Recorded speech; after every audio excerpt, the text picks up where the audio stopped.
Bonjour à tous, Chantal Litzmann. Je viens vous parler de cette pleine lune en Poisson.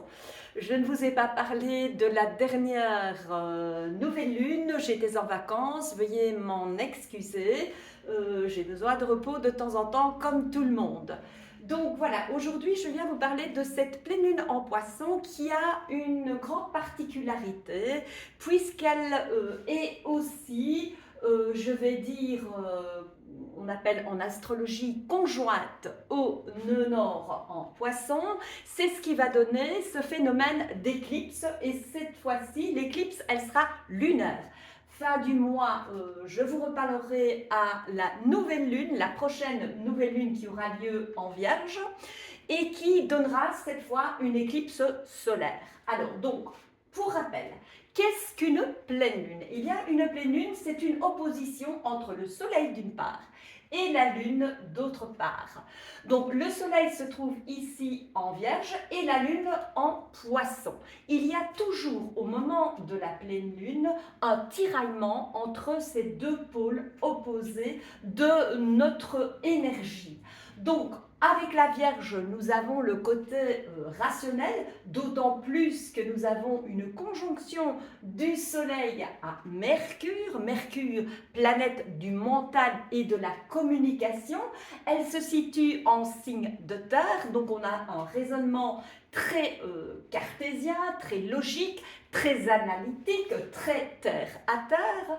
Et d'autre part, on a une lune en Poisson qui, elle, n'est pas régie par Mercure, mais plutôt par Jupiter et Neptune. Ce qui va nous donner le contraire, évidemment, de la Terre, signe d'eau, donc plutôt le monde émotionnel, le monde de l'âme. Avec la terre de la Vierge, nous avons le corps, la matérialité, et avec la lune en Poisson, plutôt l'âme, l'esprit, on peut dire, le côté psychologique, bien entendu.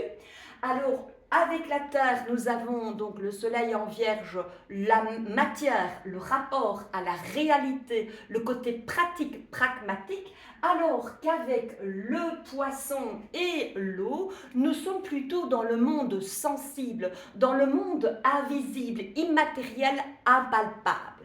Comme la Lune est régie par Jupiter et par Neptune, nous avons aussi avec Neptune cette connexion à plus grand que soi, le côté, l'aspiration artistique, l'intuition qui est évidemment vive avec le Poisson. Et ce n'est vraiment pas du tout le cas avec la Vierge, puisque la Vierge est plutôt dans le côté cartésien analytique. Alors avec la régence, donc la planète maîtresse de Jupiter en Poisson, nous avons cette confiance avec le Poisson, confiance en l'univers, confiance aux autres et en soi. On traite parfois le Poisson à tort de naïf. Il n'est pas naïf, mais il a décidé de faire confiance aux autres, à l'univers et à soi. Tandis que la Vierge, elle est plutôt dans le scepticisme. Donc, et elle ne fait pas confiance. C'est d'ailleurs la raison pour laquelle elle est dans la prévoyance. Elle essaye d'optimiser les choses pour qu'elles soient le plus fonctionnelles, le plus pratique, le plus ordonné possible, alors que le Poisson, lui, il laisse libre cours à la fantaisie et à l'imprévu et à l'imprévisible. Donc, si on veut caricaturer cette opposition Soleil en Vierge et Lune en Poisson, on peut parler de la fable de La Fontaine, de la cigale et la fourmi. Donc, la cigale qui est plutôt une artiste qui chante tout l'été, qui n'est pas dans la prévoyance, mais qui vit au moment présent, qui a des élans évidemment d'artiste, une âme d'artiste et une grande sensibilité. Et la fourmi en face, la Vierge, qui travaille, qui engrange pour l'hiver toutes ces provisions, qui est dans la prévoyance. Donc vous voyez, c'est des énergies diamétralement opposées. Alors, je vais revenir sur ce moment d'éclipse, donc où, bien sûr, nous n'allons plus voir la Lune à un certain moment, plus la conjonction est serrée entre la Lune et le nœud. Ici, nous avons la Lune qui est à 15 degrés et le nœud qui est à 18 degrés, donc ça fait 3 degrés d'ordre pour la conjonction, donc c'est assez serré.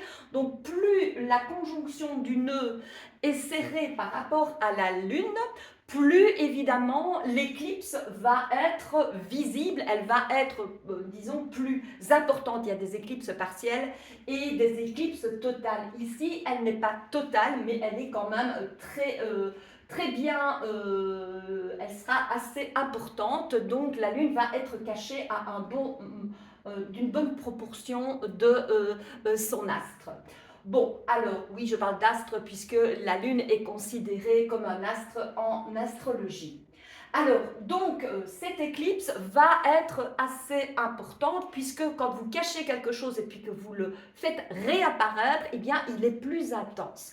Donc, la Lune, on a déjà une pleine Lune, donc où les émotions, la sensibilité, le ressenti, l'intuition est vive. Alors, du fait qu'il y ait une éclipse, ça va encore amplifier le phénomène et donc nous pouvons avoir vraiment des messages d'origine intuitive, d'origine divine, d'origine spirituelle et aussi des intuitions liées à notre destinée, puisque lorsque les nœuds lunaires, qu'ils soient sud ou nord, sont appliqués, il y a une dimension de karma donc, et de dharma, donc le karma d'où l'on vient et le dharma vers où on va. Et donc ici on est invité d'aller vers le poisson, le dharma, donc le nord est en poisson. Donc d'aller vers cette ouverture du cœur, vers cet accès à l'invisible, à l'impalpable, à l'irrationnel et aussi être dans la compassion, dans l'altruisme, dans l'indulgence. Il y a chez le poisson un côté sauveur. Bon, voilà, je fais une petite parenthèse puisque moi-même j'ai ma lune en poisson qui est conjointe à Chiron, donc Chiron la blessure, bien sûr, mais aussi une fois que l'on a évidemment, qu'on s'est guéri de ses propres blessures, on peut développer évidemment une âme de guérisseur. Bon, voilà donc toutes les générations qui ont bien sûr, qui font partie de la mienne, ont le Chiron également en poisson. Donc ce moment d'éclipse lunaire va venir réveiller cette mentalité de sauveur, d'aller sauver les naufragés qui errent. Donc voilà ce que donne cette lune en poisson avec aussi, je vais dire, ce rappel de ma génération qui ont ce Chiron en poisson et qui va être évidemment mis en évidence et mis à l'honneur. Donc voilà pour cette conjonction lune en poisson au nœud nord. Donc il y a cette dimension karmique, donc un élan évidemment de l'âme qui nous pousse à aller vers notre spiritualité, qui nous pousse par accepter notre destin et cette ouverture bien sûr à plus grand que soi. Neptune, la planète maîtresse du poisson, nous donne évidemment cette connexion à plus grand que soi, à l'univers, cette osmose et aussi cette fusion d'âme à âme, puisque le poisson, c'est ce qu'il fait, à la fois il absorbe les émotions, tout ce qui se passe dans le monde intérieur de l'autre, il le ressent de manière assez vive, mais il est capable aussi d'émettre, je vais dire, son ressenti, de faire sentir à l'autre ses émotions. C'est, si vous voulez, une forme d'éponge. C'est très simple, l'éponge, elle absorbe l'eau, nous sommes avec le poisson dans un signe d'eau, et quand vous pressez l'éponge, eh bien, l'éponge rend l'eau, elle rejette toute l'eau. Eh bien, c'est ce phénomène de signe mutable, parce qu'avec la Vierge, comme avec le poisson, nous avons un signe mutable, donc nous avons ces deux mouvements qui sont là présents chez le poisson. Alors ici nous allons regarder aussi les aspects de cette lune. J'ai un petit tableau récapitulatif là à côté.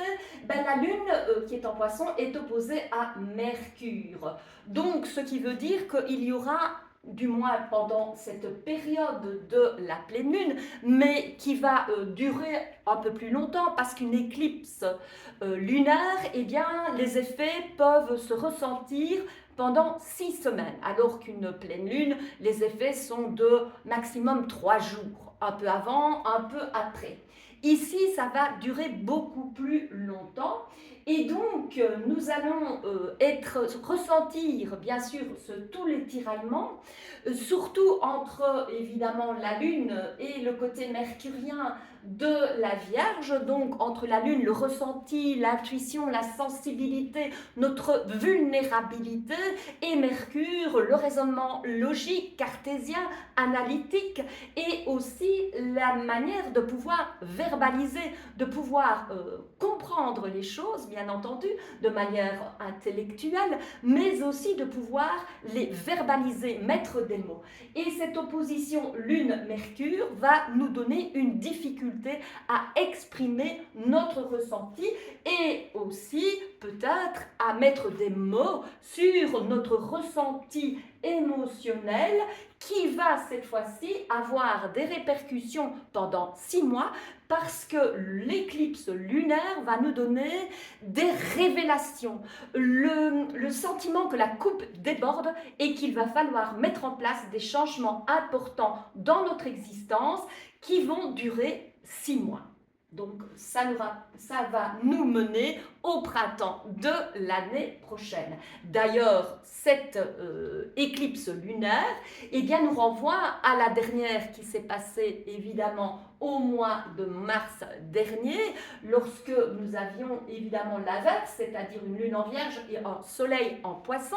Donc tout ce que nous avons semé au printemps 2025, nous le récoltons au moment évidemment de la période de la Vierge, donc c'est l'automne, c'est presque l'automne, c'est la fin de l'été, et donc nous récoltons ce que nous avons semé, c'est la période des vendanges, vous savez bien, voilà le moment de septembre. Donc il y a toujours ce moment de réorientation vers quelque chose de neuf, à chaque éclipse parce que c'est la moitié de l'année et donc il y a de nouveau, si vous voulez, c'est comme un hémicycle, voilà, on coupe en deux. Donc c'est l'année qui est coupée, les 12 mois qui sont coupés en deux, ça donne 6 mois. Donc c'est quelque chose qui est important, un moment important. Et donc nous allons avoir peut-être du mal à mettre des mots sur ce que nous ressentons au fond de nous, qui sont pourtant des intuitions extrêmement vives et extrêmement judicieuses parce qu'elles sont éclairées de nature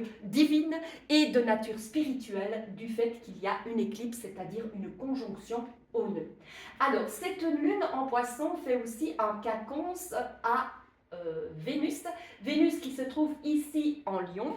Donc il va nous falloir trouver un ajustement pour pouvoir, je vais dire, tenir compte aussi de la vie des autres et d'une façon peut-être différente des autres, d'aimer, une façon qui sera beaucoup plus chaleureuse. La lune en Poisson, Vénus est exaltée en Poisson, donc il y a une idéalisation de l'amour inconditionnel, de l'amour sans limite.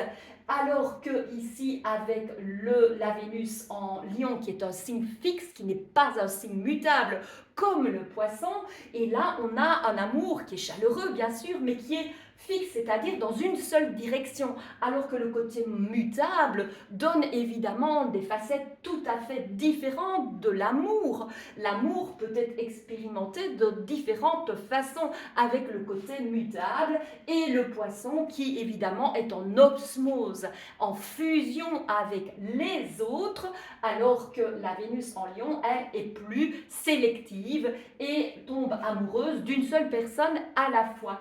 Donc nous allons devoir nous ajuster et montrer, manifester aussi nos sentiments, même s'il y a un tiraillement à accepter la différence de l'autre dans nos comportements. Alors cette lune, elle fait un beau trigone à Jupiter qui, je vous le rappelle, est toujours en Cancer, et Jupiter qui est elle-même la planète maîtresse du Poisson avec Neptune. Donc c'est ce qu'on appelle un trigone avec son dispositeur ou son maître si vous voulez. Donc forcément l'énergie va circuler très très facilement. Ce sont deux signes d'eau, le Poisson et le Cancer, ce qui va évidemment amplifier, puisque Jupiter a un effet de loupe, nos émotions, nos ressentis, notre intuition, bien entendu, et nous donner beaucoup plus encore de bienveillance qui va surtout être dirigée vers les siens, vers la famille, le foyer, avec un côté très protecteur. Voilà. Voilà pour ce trigone de la Lune à Jupiter.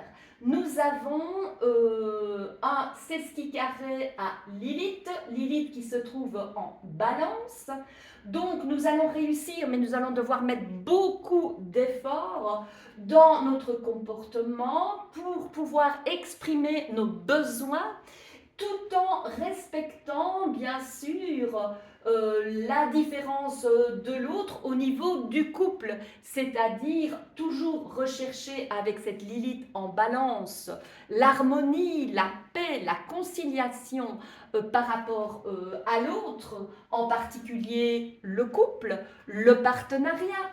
Mais bien sûr, Lilith a un paradoxe, c'est-à-dire qu'elle recherche l'harmonie, donc elle recherche l'énergie du signe, tout en ayant un comportement paradoxal qui fait que par moment, elle est justement dans son comportement, justement le contraire, donc un côté beaucoup plus agressif, avec le bélier en face. D'ailleurs, nous avons Mars Balance qui n'est pas très très loin et qui est en exil, donc il y a une recherche d'harmonie, de paix, mais dans les faits, on peut susciter l'agressivité de l'autre parce qu'on n'ose peut-être pas manifester, verbaliser ses besoins, et donc on essaye absolument d'être dans la conciliation, mais sans évidemment être parfois toujours franc ou honnête.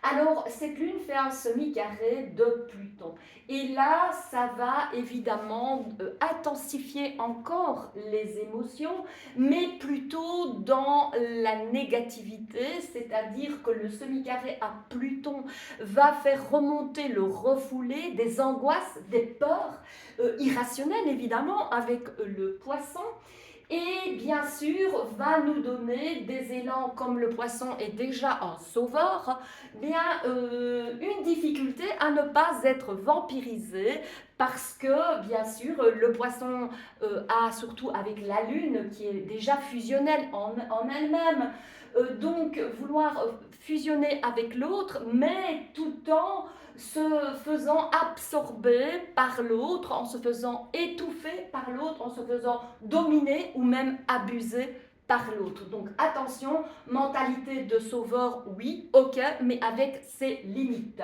Et heureusement, je me permets de faire une petite digression sur Saturne. Saturne, c'est évidemment l'astre qui nous permet de mettre des limites, de mettre du cadre. Ici, il est en Poisson, donc cela va quand même nous permettre de mettre un certain cadre, des limites à notre fusionnel, à notre vulnérabilité et à notre bonté, notre compassion, notre altruisme, même si Neptune est aussi conjoint, donc ouverture du cœur, oui. Neptune est en Bélier, n'est pas en Poisson, mais il est quand même conjoint à Saturne en Poisson. Donc oui, défenseur de la veuve et de l'orphelin, oui, mais avec du cadre, des limites, sans se perdre avec le semi-carré à Pluton qui pourrait qui pourrait faire en sorte que la personne que l'on veut sauver, eh bien, on sombre avec elle. On se noie, pour prendre une expression évidemment des Poissons, on se noie avec elle. Bon, voilà. Alors, il y a également, je vérifie. Oui, bon, je crois que je vous ai parlé de tout. Oui, bien sûr, chaque fois qu'il y a une conjonction au nœud nord, il y a une opposition au nœud sud. Donc voilà, je fais une petite parenthèse sur cette lune en poisson qui est bien sûr le symbole de la richesse. Le poisson, c'est l'abondance, bien entendu, depuis toujours. Et surtout avec ce trigone à Jupiter, donc qui va amplifier ce côté abondant qui est déjà présent chez le poisson. Je vous fais une petite digression. J'ai moi-même ma lune en poisson, voilà, comme je vous le disais en début de vidéo, qui est conjointe à Chiron et qui en plus est conjointe à Vénus, Vénus qui est exaltée en poisson. Si cela vous intéresse, j'ai écrit un article justement où je décris très bien cette lune en poisson en faisant référence justement au côté artiste de ma personnalité et je l'ai comparé à des peintures que j'ai peintes il y a des années. Je vous trouverai le lien juste en dessous de la vidéo. C'est une publication que j'ai faite sur mon site orchinéréide.com. Voilà, donc je fais aussi un petit récapitulatif des planètes lentes. Eh bien, regardez, nous avons plusieurs planètes qui sont en rétrogradation pour le moment. Nous avons Pluton, nous avons Saturne.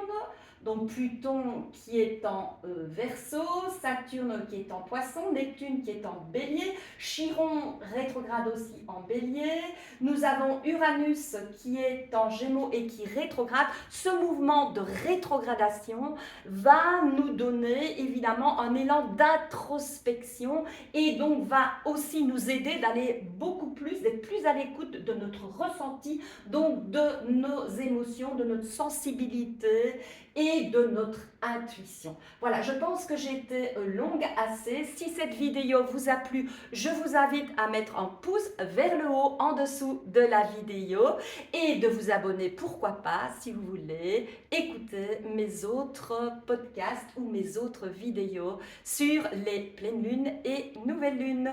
À très bientôt, je vous souhaite une excellente pleine lune et je vous retrouve d'ici une quinzaine de jours avec grand plaisir.